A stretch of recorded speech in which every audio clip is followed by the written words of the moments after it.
স্কিনে দেওয়া দাড়িওয়ালা টুপিওয়ালা লেবেসদারি যে হুজুরটারে দেখতেছেন, বাস্তবে সে একজন দর্শক, কুলাঙ্গার, মানুষরূপীয় মানুষ। যদি মন চায় প্রতিবাদ করতে ভিডিওটা শেয়ার করেন। এ হুজুর না, হুজুর নামের কলঙ্ক। সে কি করছে জানেন? একটা 11 বছরের বাচ্চারে যতবার মন চাইছে ততবার দর্শন করছে। এই বাচ্চাটি এখন 7 মাসের প্রেগনেন্ট। ওই শোনেন।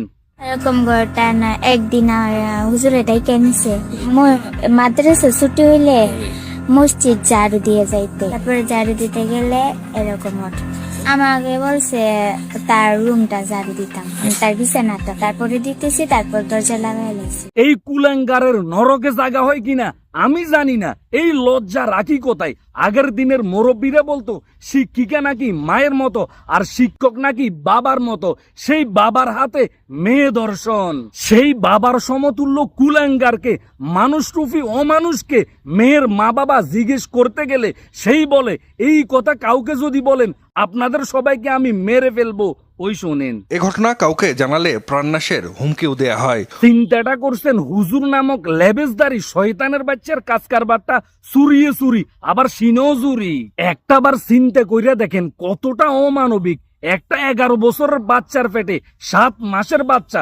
এইটা চিন্তা কইরা বাচ্চার মা বাবা কোথায় যাবে, কি করবে? অবশেষে থানাতে গিয়ে মামলা মামলা দেওয়ার 5 দিন হয়ে গেছে, এখনো পর্যন্ত আসামি অ্যারেস্ট হয় নাই। ওই শোনেন। বৃহস্পতিবার মামলা হলেও এখনো গ্রেপ্তার হয়নি মাদ্রাসার অভিযুক্ত পরিচালক ও শিক্ষক আমানুল্লাহ সাগর। চিন্তাটা করেন, আসামি নাকি পালিয়ে বেড়াইতে পারে। এখন জাতি জানতে চায় থানা পুলিশ কি আসামি অ্যারেস্ট করতেছে না, নাকি অ্যারেস্ট করার বাহানা করতেছে? সেই মাদ্রাসার হুজুর নামক অমানুষ কুলাঙ্গার, এই দর্শক, এই ঘটনাটা জানাজানি হওয়ার পরে মাদ্রাসা রেখে তার পরিবার সহকারে পালিয়ে যায়। ওই শোনেন। সম্প্রতি ঘটনা জানাজানির পর থেকেই বন্ধ রয়েছে মাদ্রাসার কার্যক্রম। এই সমস্ত বাহানা জাতি শুনতে চায় না।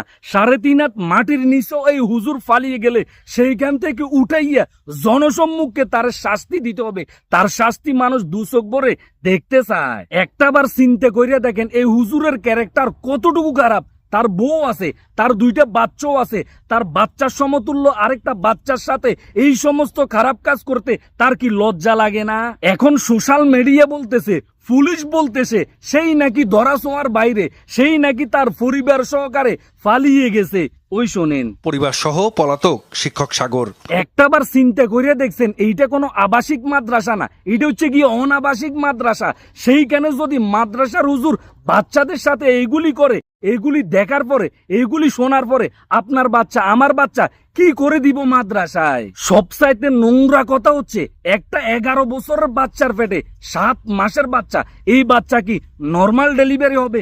না। এই বাচ্চা কি সিজারে বাইর করা যাবে? না, কোনোভাবেই হবে না। রিস্ক। হয়তো বাচ্চা বাঁচবে, না হয় বাচ্চার মা বাঁচবে।